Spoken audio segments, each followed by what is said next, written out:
There's a section, a couple million years, maybe 5 million years of the upper part that's been eroded away, and it's not been recorded. But we passed through that KT boundary right over here with nice. Though you don't see too many fossils in most of the road cuts, when you do find something, it's pretty large. So I'd like to, Fremont Canyon has another truck trail that cuts through it, and that's where you can actually have really good exposures to this. We would kind of poke around and find stuff. But some of the, I think at the visitor center, or not, at your ranger station in Corona, I have some of the fossils that came out of this canyon on display there. Would you state? After that period of time, we lost a lot of species, but we went into the tertiary period, and there's a coal mine that's in the Silverado Formation. That was the first non-marine formation that was deposited on top of this eroded boundary. And I can't remember exactly where it is, but it's about 100 yards from it, right? 100 yards. It's a thin carboniferous layer of kind of a, it's not really the coal you think about like you see back east, the metallic anthracite coal. It's kind of more of, I think it's got like 50% silt in it. It's more of it's very poor quality. You can't really light it. You can throw it in a campfire, it'll burn along with other stuff, but it's just poor quality. It's more of a carbonaceous soil. Makes a lot of clinkers when you May 19th, we're pretty much coming up to the end of migration where the birds migrate through the area. And I always like talking about the birds on this tour because there are different habitats. Behind us, we have habitat for California gnatcatcher. Anybody know what that bird is? California gnatcatcher? Yes. It's a bird on the endangered species list. Used to be common, now is, well, been wiped out basically by developers. They sound like a kitten. I've heard about 3 of them since I've been here. Out here in this area, I've heard already hooded oriole, black-headed grosbeak, bullock's oriole, house finch. There was a phainopepla that flew past this. So I've been hearing about maybe 12 different species of birds right here. So this is very important bird habitat. This is all Orange County Parks property here too. Exactly. Owned by Orange County. Yes. Is this part of the? This is part of it. Right? I know, but is this? I guess Mike's right. This is a different type of Orange County Park. What do you call it, Mike? Well, they call it 2 things. It's a wilderness park and it's a regional park. So wilderness regional or regional wilderness. They haven't actually put the name on it yet. Okay. Donald Brenn's Legacy Park. Yes. Yeah.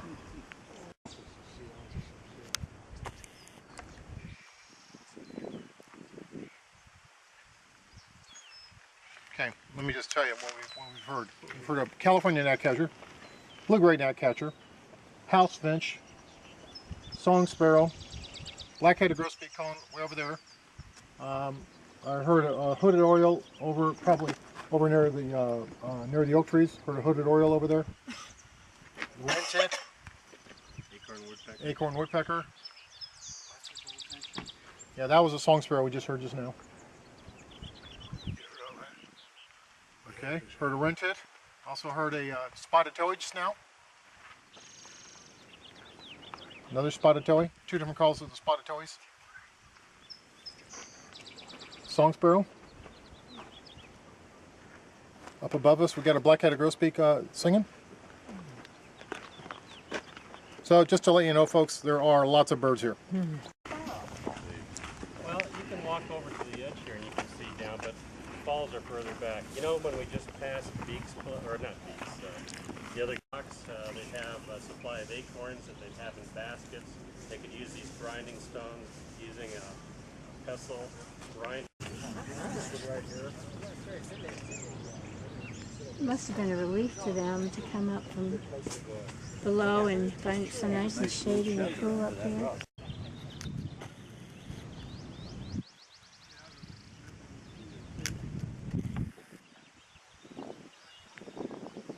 Flower. These are sage, which are mints. The purple sage different from the Cleveland sage? Yes, very.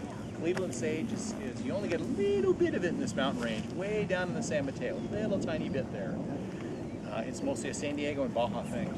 And then this is purple sage, which starts down there and heads north. You get it in San Luis Obispo and all that. And how does Cleveland sage? Male then, right? Who could tell us? The male or female? Male is much more colorful than that. I think the male was bigger than that. Isn't this the male? Yeah, the other one looked a lot more colorful.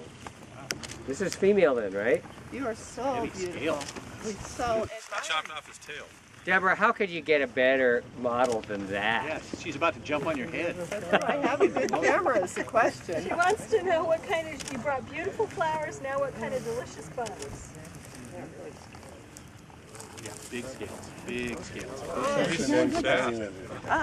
You're back interbreed with the horse. Oh yeah, no, but on the other side of that, the public has that. It's very, it's kind of a sibling, maybe it broke off, not all that. So Deborah, is there any public access up here that may provide speed? I'm gonna leave her alone. I got enough photos of her. Other engagement.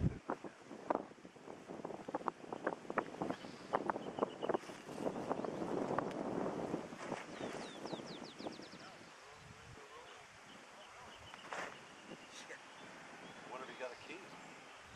Get out.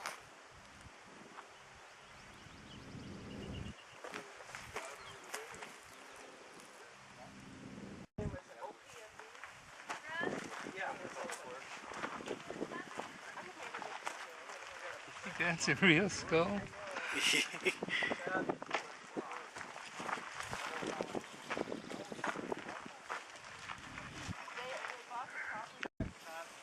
chapter got cut, but I stuck a couple. But I had chapter.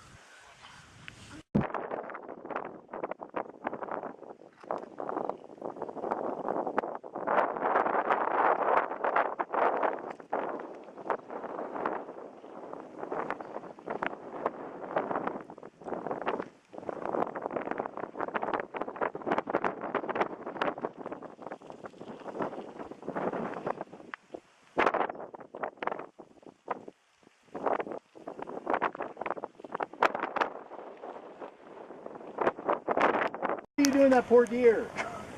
Just used up its energy reserves for a week. Some synthetic. Oh, that works. It's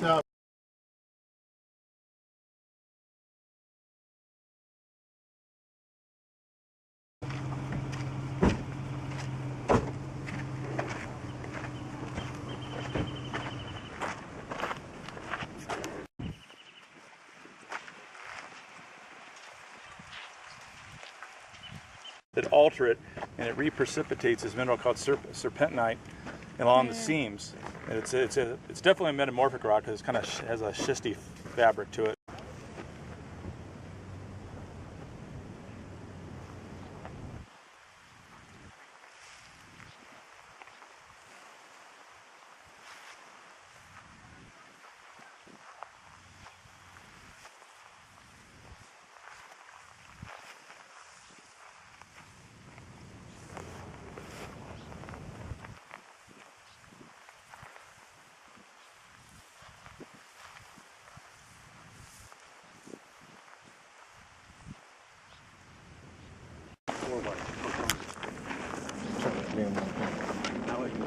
That butterfly used to be just on the San Joaquin Hills, west of the I-5 freeway, but they're no longer there. Migrating higher up. Climate change? I think so, or something.